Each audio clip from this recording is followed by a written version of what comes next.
आज सकाळपासून मी बऱ्याच मतदान केंद्राला भेटी दिलेल्या आहेत आणि मतदारामध्ये मतदानासाठी उत्साह आहे। आपण बघू शकता बऱ्याच मतदान केंद्रावर भरपूर गर्दी झालेली आहे आणि मतदारांनी ठरवलेलं आहे की या ठिकाणी लोकशाही आपल्याला बळकट करायची असेल तर मतदान या ठिकाणी करणं आवश्यक आहे आणि मतदार त्यांचं कर्तव्य पार पडत आहे। किती टक्क्यात मतदान झालं? किती टक्के? आता जवळपास आपण बघतो की सध्या आम्ही जे सरासरी बघतो या टाईमला जर बघितलं तर 45 ते 50च्या आसपास टक्केवारीमध्ये झालेलं आहे।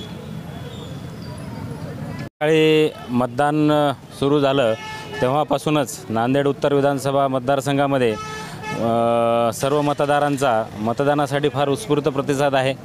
त्यांनी या मतदान प्रक्रियेमध्ये मतदार राजा फार मोठ्या प्रमाणामध्ये या ठिकाणी मतदान करताना यावेळेस दिसून येत आहे। किती टक्के मतदान झालं? साधारण आत्तापर्यंत या ठिकाणी आम्ही जे पूर्ण मतदान केंद्रांवर भेटी दिल्या ते साधारण 45 ते 50% मतदान आत्तापर्यंत झालेलं आहे।